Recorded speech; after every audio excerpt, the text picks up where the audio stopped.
What's up, party people? Hope everybody's doing fabulous. Hope all is well out in Babylon.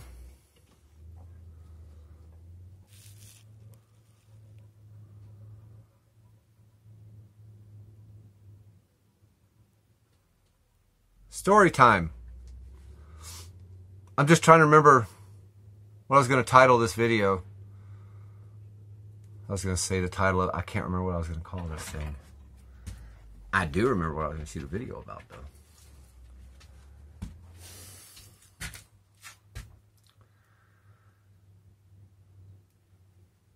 It's a story about a heat stroke. 2 heat strokes. A double whammy.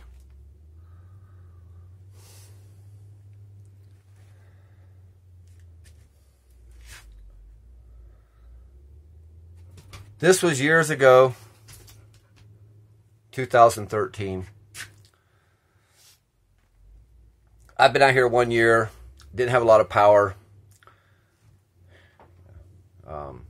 Really didn't have a fridge. I was living out of a cooler.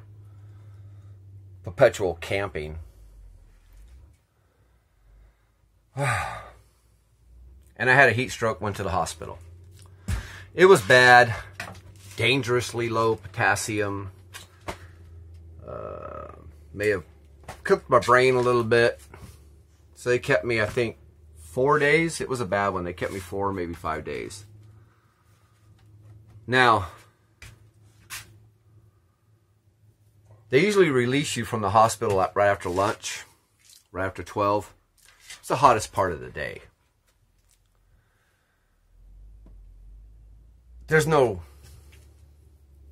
It's hard to get home if you get released from the hospital. It's 123 degrees outside. You're kind of screwed. So, sometimes I can get a ride, sometimes I can't. And I don't know if they still do this, but back in the day, when I had my first heat stroke and they were going to release me from the hospital, it was 120 degrees. And the doctor came in and said, hey, we're going to release you after lunch. I said, cool. I want this IV out of my arm. I'm ready to go. So afternoon come around, I checked my phone, and the temperature was about 120, 121 degrees outside. And the nurse came in to take my IV out of my arm, and I told her, hey, man, I got no one to come get me. I got no ride. You guys are releasing me right now, and I got no way home. And she said, oh, that's okay. We got bus vouchers. We'll give you a bus voucher. Now, that might work for most people, but for a slabber, that does no good. There is no damn bus coming to Slab City. The most you're going to get to is Niland. So I told this nurse, you release me right now and give me a bus ticket.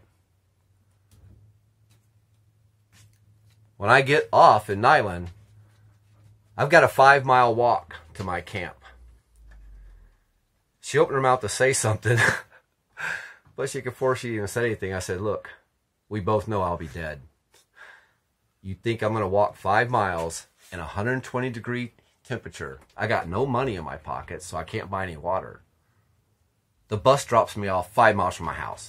She left. An hour later, they came back and said, we're going to give you a taxi voucher.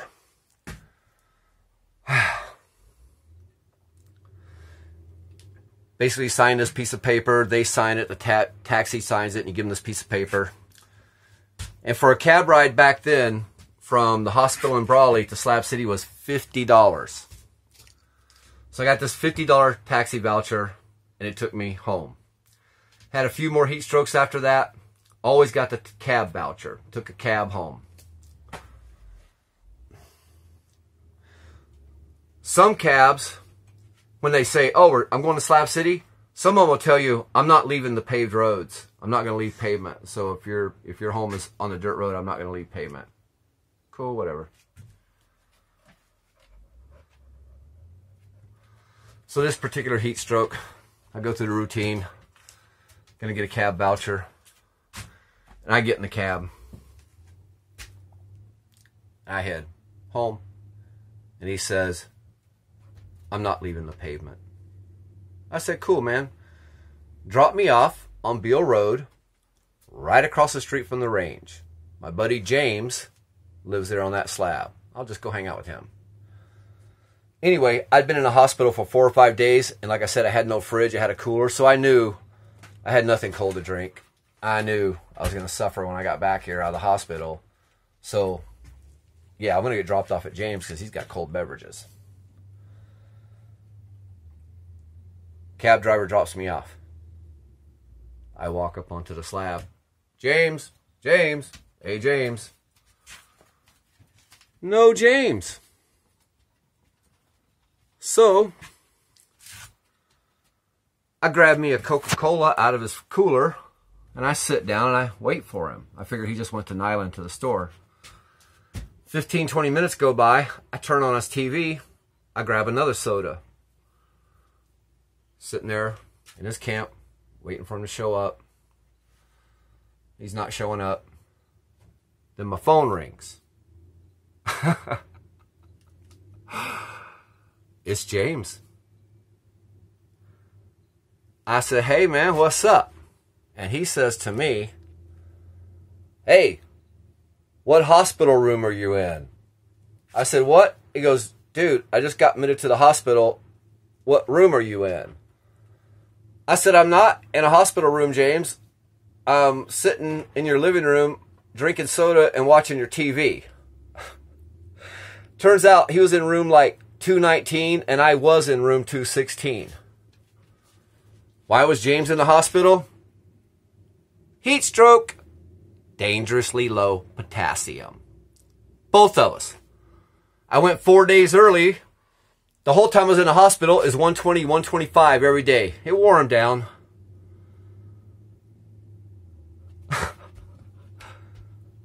But apparently,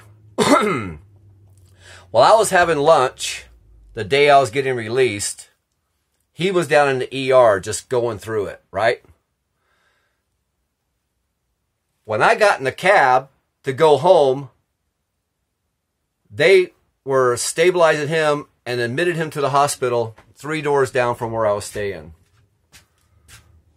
I was kind of bummed out. I was released. We could have made a party out of it. We could have shared a room. You know, it's like 2 beds in the room. Could have had a slabber bring us some edibles. Had a good old time in the hospital. But there you have it, folks. A double whammy heat stroke.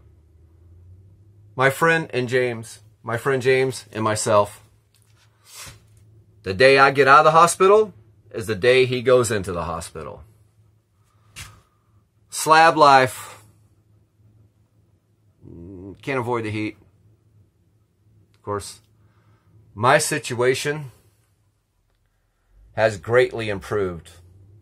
Over the years out here, I now have plenty of power, refrigerator, freezer, air conditioner, swamp cooler, blah, blah, blah.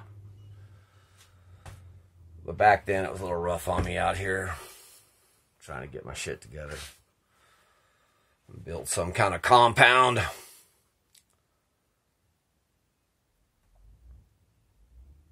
Well, yeah, there it is. I know it's kind of a boring story. I just thought it was funny that the day I get released is the day he gets admitted.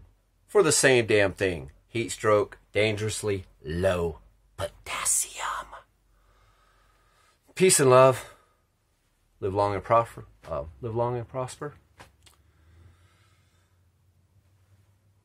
Dawn's up.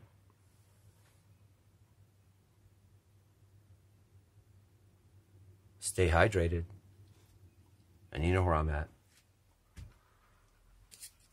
Coming to you from Slab City. Bye-bye.